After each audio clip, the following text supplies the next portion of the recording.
Morning everyone, welcome once again to our YouTube channel Anuj sir math classes. चलिए बच्चे जल्दी से स्टार्ट करते हैं आज का सेशन। और आज हम करेंगे बेटा एक्सरसाइज 4.4 एनसीईआरटी से बेटा। और इसमें हम पढ़ेंगे specially nature of roots of a quadratic equation.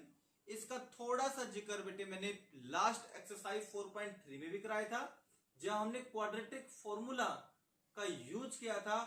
उसमें मैंने बताया था कि क्वाड्रेटिक फॉर्मूला जब यूज करेंगे तो कौन से रूट्स रियल रूट्स आएंगे और कौन से रूट्स रियल रूट्स नहीं आएंगे। तो नेचर ऑफ रूट्स का बेटे हमने थोड़ा सा जिक्र किया था। आज मैं डिटेल में बताऊंगा आपको बेटे nature of roots of a quadratic equation.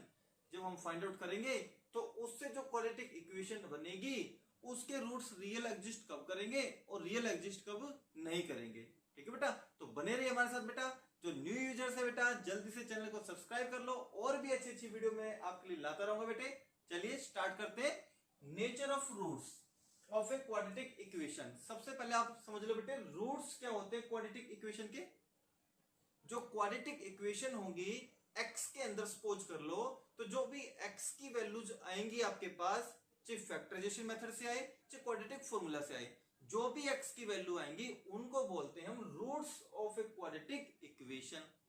अगर हमारे पास क्वाड्रेटिक पोलिनोमियल होती तो वही एक्स की वैल्यू क्या कहलाती, zeros of the quadratic polynomial. तो zeros of a quadratic polynomial is same as the roots of a quadratic equation. ये दोनों सेम होते हैं। ठीक है बेटे। अच्छा, अब कह रहा है कि रूट्स का मतलब क्या हुआ, वैल्यूज ऑफ एक्स। जो एक्स की वैल्यूज आएंगी उनकी क्वालिटी कैसी होंगी, उनका नेचर कैसा होगा। नेचर मीन्स बेटे क्वालिटी कैसी होंगी। नेचर का मतलब यह स्वभाव से कह सकते हैं कि एक्स की वैल्यू की क्वालिटी कैसी होगी।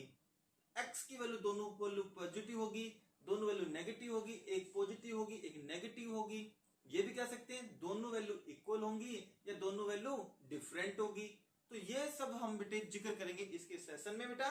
तो चलिए स्टार्ट करते बेटे नेचर ऑफ रूट्स। ठीक है, किसका nature of roots, quadratic equation का। तो मैं एक स्टैंडर्ड क्वाड्रेटिक इक्वेशन लेट कर रहा हूं यहां पे।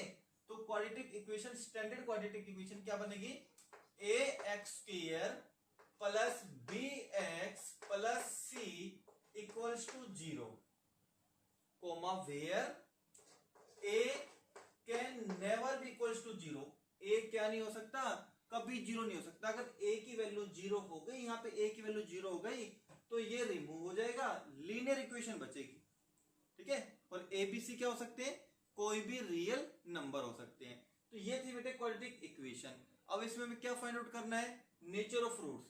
Nature of roots find out करना है तो सबसे पहला स्टेप नंबर 1 आपको याद रखना है। क्या है स्टेप नंबर 1, क्या होगा बेटे, हेयर लिख के आपको बेटे फाइंड करना होगा ए की वैल्यू। ए की वैल्यू कहां मिलेगी आपको, जो भी एक्स स्क्वायर का कोफिशिएंट होगा वो आप लिख दोगे ए की वैल्यू, कोमा करके बी की वैल्यू लिखनी है। बी की वैल्यू कौन सी होगी, जो भी एक्स का कोफिशिएंट होगा वो बी की वैल्यू होगी। फिर कोमा करके सी की वैल्यू लिखनी है, और सी की वैल्यू कौन सी होगी, जो भी कांस्टेंट टर्म होगी वो सी की वैल्यू होगी। अगर पॉजिटिव है तो पॉजिटिव लिखोगे, नेगेटिव है तो नेगेटिव। अगर माइनस के 5 हुआ यहाँ पे तो आप -5 लिखोगे। क्लियर है बेटा। तो इस तरीके से करना है आपको। स्टेप नंबर 2, ध्यान रहे ये हम सब किसके लिए कर रहे हैं, nature of roots find out करने के लिए, है ना। तो nature of root find out करने हैं तो ये स्टेप्स है। Step number 1 this and step number 2 now we find discriminant. क्या फाइंड करेंगे, डिस्क्रिमिनेंट। और डिस्क्रिमिनेंट को शॉर्ट में हम डिनोट करेंगे कैपिटल डी से। ठीक है, ये आपको फाइंड आउट करना है। अब इसका फॉर्मूला भी होता होगा कुछ, तो इस डिस्क्रिमिनेंट का फॉर्मूला बनेगा बी स्क्वायर माइनस के 4 इंटू ए इंटू सी। ये बेटे फॉर्मूला डिस्क्रिमिनेंट का, जिसको डिनोट करेंगे कैपिटल डी से। स्मॉल डी अगर किसी बच्चे ने लिख दिया तो वो चैप्टर 5 जो आगे आने वाला है अर्थमेटिक प्रोग्रेशन, उसमें स्मॉल डी का मतलब होता है कॉमन डिफरेंस। तो यहां पे कैपिटल डी लिखना है, स्मॉल डी का मीनिंग अलग ही होगा। ठीक है, तो यहां वैल्यू भरेंगे। अब ये वैल्यू सारी लिखो, वैल्यू बी की वैल्यू यहां से मिल जाएगी, कांस्टेंट टर्म मिलेगी, ए की वैल्यू मिल जाएगी, आपको सी की वैल्यू मिल जाएगी, ये सारी कांस्टेंट टर्म है। तो कोई ना कोई तो नंबर आएगा, 5, 10, माइनस के 5, माइनस के 17, माइनस के 25, माइनस के 49, प्लस के 49, जीरो, कुछ तो आएगा। तो जहां पे ये जो वैल्यू आएगी उसको हम नोट कर लेंगे, ठीक है। अब स्टेप नंबर 3, अब देखना बेटे ध्यान से आपको, स्टेप नंबर 3 केस फर्स्ट चलेगा आपका, केस फर्स्ट। अच्छे से देखने के एक पॉइंट, इफ डी, जो डी की वैल्यू हम निकालेंगे, ये वाली वैल्यू अगर वो ग्रेटर देन जीरो है, ग्रेटर देन जीरो का मतलब क्या हुआ, अगर वो वैल्यू कैसी है बेटा, पॉजिटिव है। ग्रेटर देन जीरो का मतलब पॉजिटिव वैल्यू, जीरो से बड़ी वैल्यू सारी पॉजिटिव होंगी, ऑब्वियसली जीरो से जो बड़ी वैल्यू होगी वो सारी पॉजिटिव ही होगी। अब कह रहा है अगर डी की वैल्यू ग्रेटर देन जीरो है, इट मींस पॉजिटिव है, तो एक्स की वैल्यू कैसी होंगी, ये नेचर है बेटे डिस्क्रिमिनेंट का। तो बताओ एक्स की वैल्यू कैसी होंगी, तो हम कहेंगे देन अगर ये आपको दिखाई दे कहीं भी, अगर ये डी की वैल्यू आ जाए या ऐसे डी की वैल्यू आ जाए, तो आप क्या लिखोगे, आपको ये लाइन लिखनी है, ये लाइन लिखोगे, देन द गिवन इक्वेशन, या ये कह दो given quadratic equation has real and unequal roots, real and unequal roots, ये आपको लाइन लिखनी है। ये हुआ nature of root in case first. Case first में अगर डी की वैल्यू ग्रेटर देन जीरो है और पॉजिटिव है, तो इस क्वाड्रेटिक इक्वेशन का नेचर कैसा होगा, नेचर का मतलब क्या होगा, जो हम रूट्स फाइंड आउट करेंगे, एक्स की वैल्यू फाइंड आउट करेंगे, तो एक्स की वैल्यू का नेचर कैसा होगा, एक्स की दो वैल्यू जाएंगी, आपको पता है, क्योंकि हाईएस्ट पावर 2 है, तो मैक्सिमम इसके 2 रूट्स होंगे, उन दोनों रूट्स की वैल्यू रियल होंगी। रियल का मतलब क्या होता है, कोई भी real number, positive, negative, decimal, fraction, under root, कैसा भी नंबर आ सकता है, दोनों वैल्यू रियल होंगी और दोनों वैल्यू अनइक्वल होंगी। अनइक्वल का मतलब बेटे डिफरेंट, डिस्टिंक्ट, कैसे भी बोल सकते हो, ठीक है। दोनों वैल्यू रियल होंगी और दोनों वैल्यू अनइक्वल होंगी। ये केस फर्स्ट था। केस सेकंड देखो, केस सेकंड अच्छे समझना, इफ डी की value equals to zero, exact zero आ जाए, ये तो था जीरो से बड़ा कुछ भी, ये है बेटे एग्जैक्ट जीरो, ठीक है, कोमा देन अब आप लिखोगे द गिवन, कौन सी बेटे, ये वाली गिवन क्वाड्रेटिक इक्वेशन जो क्वेश्चन आपको दिया जाएगा, given quadratic equation has real and equal roots, तो जो गिवन क्वाड्रेटिक इक्वेशन होगी ना बेटा आपके पास, उसके रियल रूट्स होंगे और दोनों रूट्स कैसे होंगे बेटे, इक्वल रूट्स।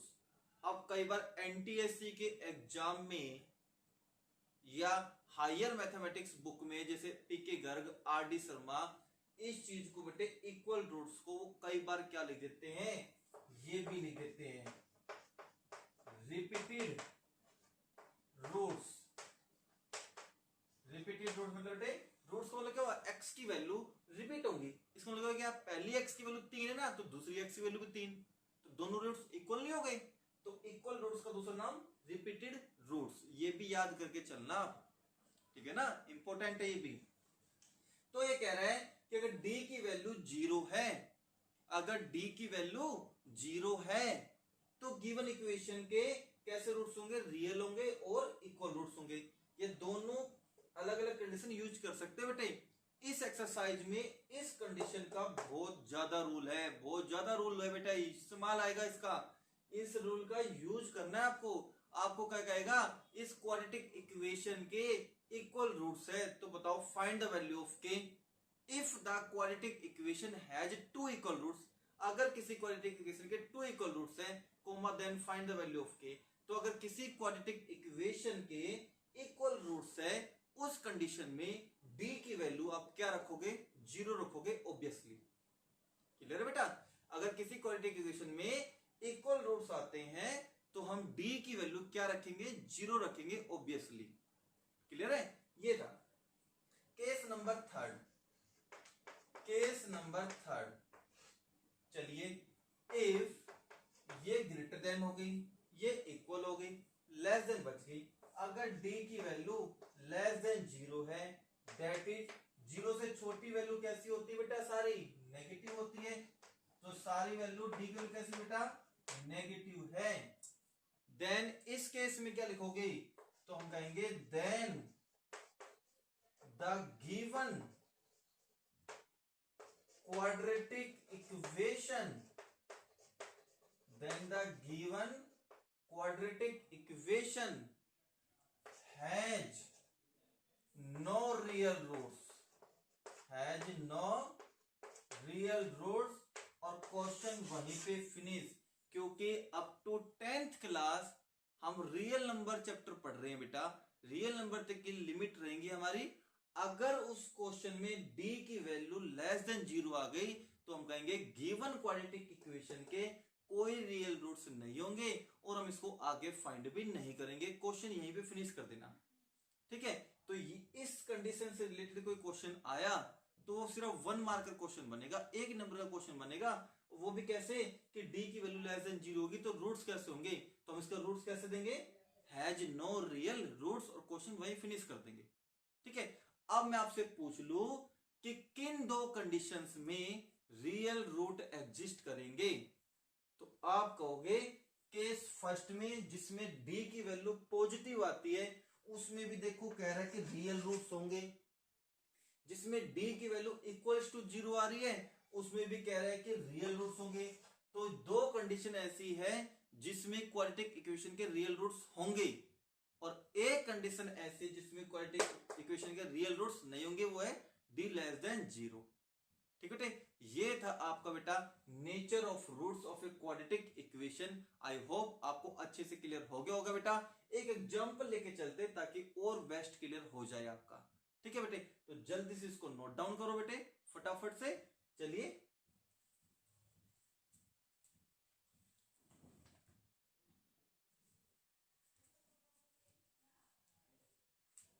चलिए बेटा चलते हैं क्वेश्चन की तरफ। अब समझेंगे डिटेल में एग्जांपल के थ्रू कि nature of roots find out कैसे करते हैं, और अगर nature of roots find out करते वक्त रियल रूट एग्जिस्ट करते हैं तो उनको फाइंड कैसे करेंगे वो भी मैं बताऊंगा। चलिए स्टार्ट करते हैं। क्वेश्चन नंबर फर्स्ट देखो बेटा क्या है, find the nature of roots. सबसे पहले तो आपको फाइंड करना है नेचर ऑफ रूट्स किसके बेटे, फॉलोइंग क्वाड्रेटिक इक्वेशन के। And if the real root exist, अगर रियल रूट एग्जिस्ट कर जाता है बाय चांस निकालते वक्त, तो कह रहा है कि फाइंड देम, उन दोनों रूट्स को फाइंड भी करो क्या इसकी वैल्यू आएंगी। क्लियर है बेटा? तो जल्दी से ऊपर की तरफ देखो बेटा, मैंने लिखा हुआ है वहां पर रियल रूट एग्जिस्ट करेंगे कब, जब d की वैल्यू ग्रेटर देन 0 आए यानी पॉजिटिव आए और d एग्जैक्टली 0 आए। अगर ये दोनों केस हुए तो रियल रूट एग्जिस्ट करेगा। अगर थर्ड केस नेगेटिव आई d की वैल्यू तो रियल रूट एग्जिस्ट नहीं करेगा। चेक कर ले। तो जो बेटे क्वेश्चन फर्स्ट के 3 पार्ट्स थे, मैंने सबसे आसान वाला पार्ट लिया है। ठीक है बेटे? भारी पार्ट तो आप खुद कर लोगे, तो मैंने सबसे आसान पार्ट लिया है। इसको देखते बेटे इसका नेचर ऑफ रूट्स कैसा आएगा, है ना? तो चलिए, सबसे पहला स्टेप मैंने क्या बताया था बेटे, सॉल्यूशन का सबसे पहला स्टेप बताया था हेयर करके आपको 3 वैल्यू लिखनी है। ए की वैल्यू यहां से मिलेगी आपको, बी की वैल्यू आपको यहां से मिल जाएगी भाई, और सी की वैल्यू आपको मिल जाएगी बेटे यहां से। क्लैपिंग कर दो जल्दी से, लाइट आ गई। ठीक है? तो चलिए बेटे आगे चलते हैं, अच्छा से दिख रहा है आपको। चलिए, तो ए की वैल्यू नोट कर ली, बी की वैल्यू नोट कर ली और सी की वैल्यू नोट कर ली। ध्यान रहे केवल कोफिशिएंट नोट करने हैं, वेरिएबल को आपको यहां नहीं लिखना है। क्लियर है। इसके बाद स्टेप नंबर 2 क्या था, नाउ करके डिस्क्रिमिनेंट लिखेंगे। केवल डी लिख दो, एग्जामिनर अपना आप समझ जाएगा, D for discriminant. Small D लिखोगे तो वो भी समझ जाएगा, ये कॉमन डिफरेंस है। ठीक है, तो कैपिटल डी लिखना है आपको। तो फॉर्मूला क्या बनेगा, बी स्क्वायर माइनस के 4 इंटू ए इंटू सी। लिख दिया, वैल्यू भर दो बेटा। b की वैल्यू है माइनस के 4√3 इसका होल स्क्वायर माइनस के 4 इंटू ए की वैल्यू कितनी है 3 इंटू सी की वैल्यू कितनी है 4। अब है मेन दिक्कत आती है बच्चों को, जो अंडररूट की टर्म आ जाए और फिर उसका स्क्वायर भी आ जाए तो कैसे सोल्व करेंगे। तो बेटा स्क्वायर का सीधा सा मतलब आप जान लो, स्क्वायर का सीधा सा मतलब क्या है कि जो ब्रैकेट में टर्म आई है आपके पास वो 2 टाइम्स लिख दो। जो ब्रैकेट में आपके पास टर्म आएगी ना वो 2 टाइम्स लिख दो। तो 2 टाइम्स लिखे हम, तो चलिए 2 टाइम्स लिखते बेटा। यहां पे देखो आप अच्छे से, माइनस के 4√3 इंटू में माइनस के 4√3 इसको मल्टीप्लाई करना है। तो देखो भैया माइनस माइनस तो क्या बन गया, प्लस बन गया, माइनस माइनस तो बन गया प्लस। अब मल्टीप्लाई कैसे करोगे, 4 की 4 से करो तो आएगा 16 इंटू में, हमें तो मल्टीप्लाई करना है ना इसलिए मल्टीप्लाई का साइन। 4 को 4 से किया तो 16, √3 को √3 से मल्टीप्लाई करेंगे तो आएगा 3, √3 को √3 से मल्टीप्लाई करेंगे तो 3, √2 को √2 से करेंगे तो 2 आएगा। अब बताओ ये ओवरऑल कैलकुलेशन कितनी आ गई, 48 आ गई भैया। यहां लिख दो 48, माइनस में 4 3 जा 12, 12 4 जा 48 हो गया बेटा, 48 हो गया। तो ये बन गया बेटा 0। तो बताओ d की वैल्यू 0 आ गई तो क्या रियल रूट एग्जिस्ट करेंगे, यस करेंगे। d की वैल्यू 0 आते करेंगे तो क्या लाइन लिखेंगे हम, thus the given quadratic equation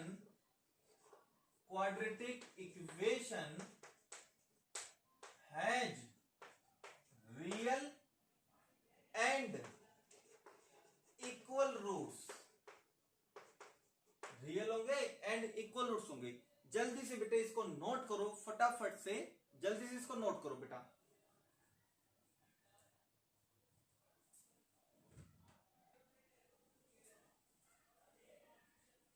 sorry बेटा वो एक्चुअली फोन वाइब्रेट कर रहा था, ठीक है, इसको साइलेंट करके आया हूं। तो चलिए बेटा क्या लिख रखा है इसमें, 10। अभी मैंने कहा अगर d की वैल्यू इक्वल्स टू 0 आएगी तो हम कहेंगे रियल रूट एग्जिस्ट करेगा। और हमने लिख दिया बेटे thus the given quadratic equation has real and equal roots, it means real root exist कर रहा है, रियल रूट एग्जिस्ट कर रहा है। और क्या लिखा था इसने यहां तक आने के बाद, if the real root exist करेगा तो फाइंड देम, उसको फाइंड भी करना है। तो बेटा जो हमने वैल्यू निकाली है a की, b की, c की, इन तीनों वैल्यू से रिलेटेड एक फॉर्मूला बनता है जो एक्सरसाइज 4.3 में हमने किया था। इन तीनों वैल्यू से रिलेटेड एक फॉर्मूला बनाते हैं हम, और उस फॉर्मूले का नाम क्या था, आप बताओ बेटा क्या था, यस बेटे वो था क्वाड्रेटिक फॉर्मूला, है ना बेटे, क्वाड्रेटिक फॉर्मूला। तो हम कहेंगे अगर रियल रूट एग्जिस्ट करते तो उनको फाइंड करना है तो हम कहेंगे बाय यूजिंग क्वाड्रेटिक फॉर्मूला। किस फॉर्मूले का यूज करेंगे, क्वाड्रेटिक फॉर्मूले का। और क्वाड्रेटिक फॉर्मूला क्या बेटे, जो पहली बार देख रहे हैं वो आप याद रखोगे। ये क्वाड्रेटिक फॉर्मूला याद कैसे रहेगा, 2-3 क्वेश्चन की प्रैक्टिस कर लो तो आपको याद हो जाएगा। तो ये है बेटे क्वाड्रेटिक फॉर्मूला, x बराबर माइनस के b plus minus √d upon में 2a, ये है सिंपल सा फॉर्मूला जो आपको याद रखना है, ठीक है। अप्लाई कर दे अब। अच्छा ध्यान रहे ये फॉर्मूला तब भी अप्लाई करना है जब रियल रूट एग्जिस्ट करेगा, अदरवाइज नहीं करना आपको अप्लाई। अगर रियल रूट यहाँ पे नहीं दिखाता तो हम यहीं पे क्वेश्चन को एंड कर देंगे लिख के, ठीक है ना, फिर आगे आपको सोल्व नहीं करना। तो चलिए x बराबर माइनस के b, तो माइनस तो ये रहा भैया। अब b की वैल्यू चेक करेंगे तो b की वैल्यू खुद से माइनस की है, तो खुद से माइनस के तो एक माइनस और लगाओ भाई,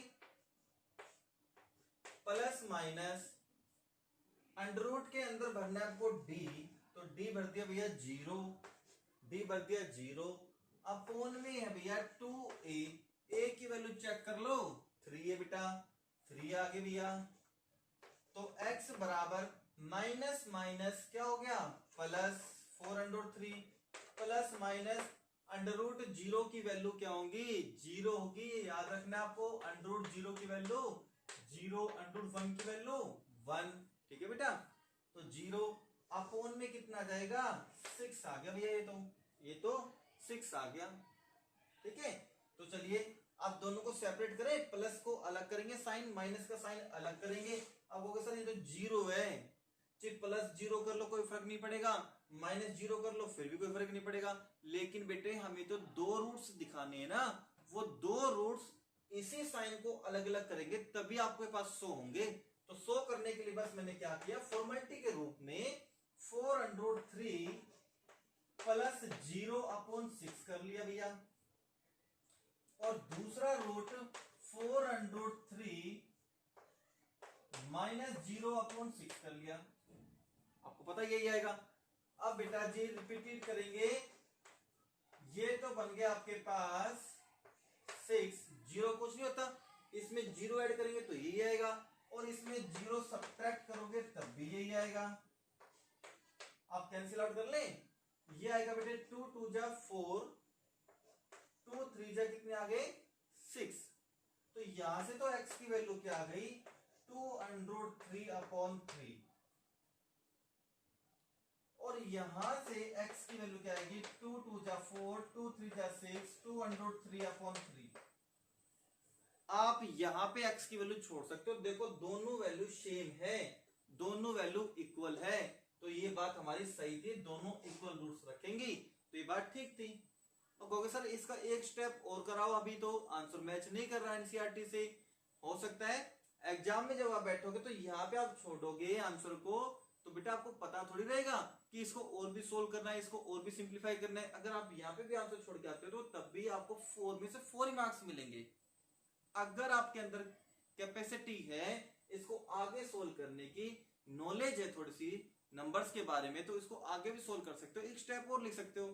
कैसे, अब आप देख रहे हो ये √3 है, ये विदाउट 3 है, तो बेटे अभी भी मैंने बताया कि √3 को √3 से मल्टीप्लाई करोगे तो 3 आएगा। इट मींस बेटे मैं ये लिख दूं, इस 3 को आप 2 टाइम्स ये लिख सकते हो, इस 3 को 2 टाइम्स ये लिख सकते हो, √3 कितना आएगा 3 आएगा, है ना। तो बस ये √3 कैंसिल आउट करने के लिए आप ऐसा कर सकते हो, करना चाहो तो √3 इंटू √3, और सेम काम आप यहाँ पे करोगे, जैसे यहाँ के वैसे ही यहीं पे करोगे, ठीक है बेटा। एक कैंसिल आउट हो गया, तो क्या बचा, x की वैल्यू बची 2/√3, 2/√3, यहाँ पे क्या बचेगी बताओ फिर, x की वैल्यू 2/√3, ये आंसर लो भैया। तो आंसर आप यहाँ भी छोड़ सकते हो, और एक स्टेप और कर सकते हो अगर आपके अंदर कैपेसिटी है तो बताओ बेटा अब आपको समझ में आया, अच्छे से आ गया। तो जल्दी से वीडियो को बैक करके, हल्का सा बैक करके लाइक कर दो बेटे, और जो न्यू यूजर्स बेटे पहली बार जुड़े हैं चैनल को सब्सक्राइब कर लो। अगर ये मेथड मेरा बेटा आपको अच्छा लग रहा है पढ़ाने का तो बिल्कुल सब्सक्राइब करके जाना, अगर नहीं समझ में आया तो सब्सक्राइब मत करना, डिसलाइक भी कर सकते हो, ठीक है बेटा। तो चलिए जल्दी से इसको नोट करो, एक मोस्ट इंपोर्टेंट क्वेश्चन के साथ चलते हैं, क्वेश्चन नंबर 2 की तरफ, ठीक है बेटा, जल्दी से नोट करो।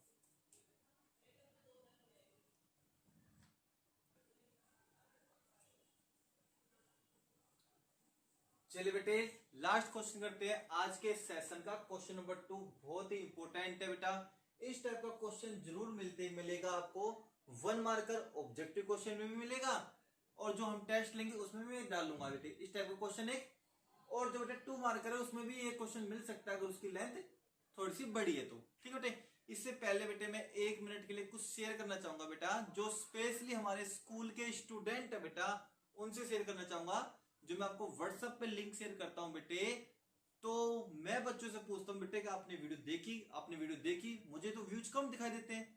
वो इसलिए व्यूज कम दिखाई देते बेटा वीडियो पे क्योंकि आप उसको व्हाट्सएप पे चलाते हो। तो बेटा प्लीज मैं आपसे रिक्वेस्ट कर रहा हूं, वीडियो को व्हाट्सएप पे ना चलाओ। जो व्हाट्सएप पे आपको लिंक मिलता है, आपको ब्लू लाइन वाला लिंक मिलता है ना, उस लिंक पे क्लिक करो। ऊपर बेटे वीडियो पे क्लिक मत करो, वीडियो पे क्लिक नहीं करना आपको। जो आपको लिंक मिलता है ब्लू लाइन का, उस ब्लू लाइन वाले लिंक पे क्लिक करो, फिर आप ऑटोमेटिक यूट्यूब पे चले जाओगे। ठीक है, तो यूट्यूब पे जाके जब आपकी वीडियो चलेगी तब मेरे को व्यूज मिलेंगे, हाँ इस बच्चे ने मेरी वीडियो को देख लिया है या इतने बच्चों ने वीडियो को देख लिया है। ठीक है, ताकि मुझे व्यूज मिले और मुझे पता चले कि इतने बच्चों ने आज अटेंड की है क्लास, वेरी गुड, ताकि परफॉर्मेंस आपकी अच्छी लगे मेरे को।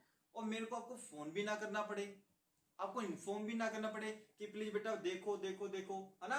सारे बच्चे करंटली वो वीडियो देख लेंगे। तो सो प्लीज आज से क्या करेंगे, वीडियो पे क्लिक ना करके लिंक पे क्लिक करेंगे जो डायरेक्टली आपको यूट्यूब पे चला जाएगा। ठीक है, और फिर अगर आपको वीडियो को अच्छी लगती है बेटे तो वीडियो को लाइक जरूर करके जाना, कमेंट भी करना। ठीक है, और अपने फ्रेंड्स को शेयर भी करना, देखो हमारे सर ऐसे पढ़ाते हैं, देखो इसमें पढ़ के देखो एक बार, अच्छा समझ में आएगा आपको। ठीक है बेटा, तो चलिए स्टार्ट करते हैं question number second. Find the value of के, फाइंड द वैल्यू ऑफ के for each of the following quadratic equation. जो आपके पास नीचे क्वाड्रेटिक इक्वेशन दी गई है ना, इसमें के की वैल्यू फाइंड आउट करनी है, सो डेट, ताकि कंडीशन, ये वर्ड यूज किया जाएगा बेटे कंडीशन के लिए। कंडीशन क्या गिवन है, कंडीशन है बेटे they have two real equal roots.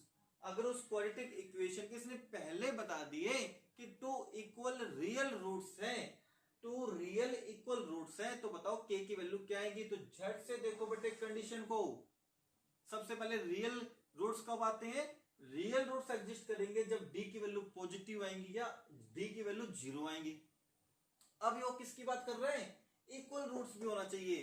तो इक्वल रूट तो बेटे तब आएगा जब डी की वैल्यू हम क्या रखेंगे, जीरो के बराबर रखेंगे। जब डी की वैल्यू जीरो होगी तब एक्स के रूट, जब एक्स की वैल्यू इक्वल आएंगी, हमारा मेन पर्पज एक्स की वैल्यू से एक्स की वैल्यू इक्वल आएंगी। के की वैल्यू से कुछ भी है बेटे, यहाँ पे के की वैल्यू पूछी है। के की वैल्यू फाइंड आउट करने के लिए इसने कंडीशन दी है कि अगर उसके इक्वल रूट्स है तो बताओ के की वैल्यू क्या आएगी। अगर इक्वल रूट्स है तो एक्स की वैल्यू तो मुझे पता है इक्वल ही आएंगी, के की वैल्यू कुछ भी आए उससे कोई मतलब नहीं है, बस कंडीशन को ध्यान रखना है। इक्वल रूट्स है तो हम क्या रखेंगे, डी का जो भी आंसर आए, हमारा डिस्क्रिमिनेंट जो भी आए उसको जीरो के बराबर रखेंगे।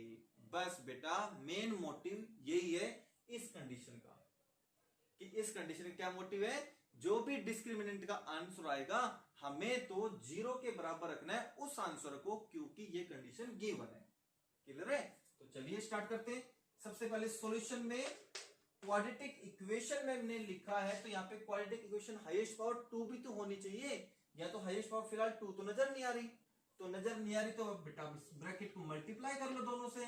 करें, के एक्स को एक्स से मल्टीप्लाई करेंगे तो के एक्स स्क्वायर आ जाएगा भैया।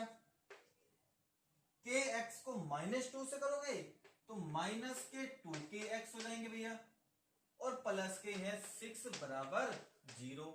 अब बताओ बेटा क्वाड्रेटिक इक्वेशन नजर आ गया आपको, हाईएस्ट पावर 2 आ गई। अब एबीसी लिखे, हेयर ए की वैल्यू बताओ। मैंने बताया था केवल कोफिशिएंट लेने, वेरिएबल को इंक्लूड नहीं करना। वेरिएबल कौन बेटे, एक्स को छोड़ दो बाकी सब कुछ लेना है। तो यहां पे ए कौन होगा बेटे, के। बी एक्स को छोड़ दो बाकी सब कुछ लेना है, -2k। इसलिए मैंने क्वेश्चन लिया है ताकि आप अच्छे से क्लियरली समझ जाओ। सी की वैल्यू क्या है बेटा, 6। समझ गए। अब क्या फाइंड आउट करेंगे हम, डी फाइंड आउट करेंगे, डी फाइंड आउट करेंगे।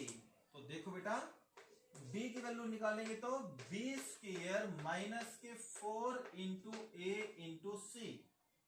चलिए b की वैल्यू भरते, -2k का होल स्क्वायर माइनस के 4 इंटू ए की वैल्यू k है, इंटू सी की वैल्यू 6 है। ये डी आया।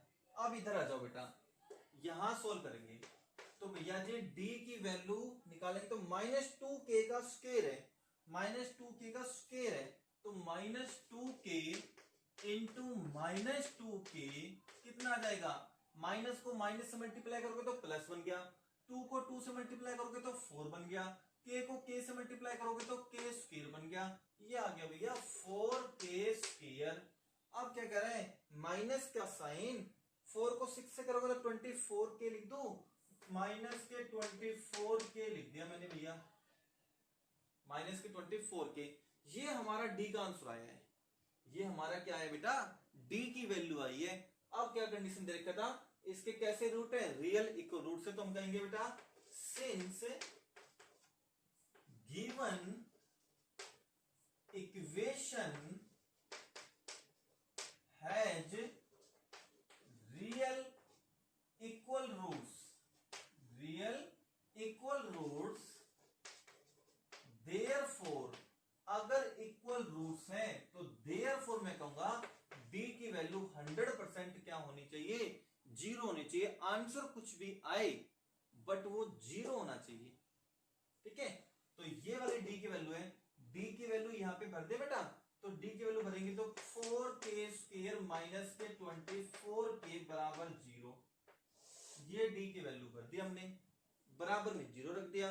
कॉमन ले लो, क्या कॉमन आ सकता है, 4 कॉमन आ रहा है, एक k भी कॉमन आ सकता है, k भी कॉमन ले लिया तो 4 कॉमन आ चुका, एक k कॉमन आ चुका तो एक k बचेगा, माइनस 4 को डिवाइड करो 24 से 6 पे जाएगा, ये k तो कॉमन आ चुका, बराबर क्या बेटा 0। अब देखो ये दो फैक्टर बन चुके, ये दोनों फैक्टर किसके बराबर है, 0 के बराबर है, तो क्या लिखेंगे आइदर फर्स्ट वाला फैक्टर इक्वल्स टू 0 और सेकंड वाला फैक्टर बराबर 0। ये दोनों वैल्यू किसके बराबर होगी, फर्स्ट फैक्टर 0 के बराबर रखेंगे, सेकंड वाला फैक्टर 0 के बराबर रखेंगे। अब यहाँ पे देखो बेटे इसके आगे वाला स्टेप, ये 4 मल्टीप्लाई में कहां चला जाएगा, डिवाइड में चला जाएगा, 0 के अपोन में चला जाएगा तो 0 रहेगा। और दूसरा केस क्या है, ये माइनस का 6 राइट में जाएगा तो प्लस का 6 बनेगा, तो k की तो दो वैल्यू होगी, ये वो चेक कर ले क्या दोनों वैल्यू सेटिस्फाई करेगी या नहीं करेगी, है ना। तो k की वैल्यू 0 बेटे मैं रख के देखता हूं, यहां पर k की वैल्यू 0 रख के देखो यहाँ पे, तो k मैंने 0 रखा बेटे यहाँ पे, तो ये तो पूरा 0 हो गया, k 0 रखा यहाँ पे, ये भी 0 हो गया, तो खाली ये बचा, क्या 6 0 के बराबर हो सकता है, कभी नहीं हो सकता। अब मैं तो बेटे k की वैल्यू 0 यहां रख के देख लो, बस k की वैल्यू 0 रखते हैं, यहाँ 0 हो गया बेटे पूरा। अब ये 0 हो गए तो बेटे क्वाड्रेटिक इक्वेशन बची नहीं, तो हम कहेंगे बेटे 4k इक्वल्स टू 0। इस वैल्यू के लिए, इस वैल्यू के लिए द गिवन इक्वेशन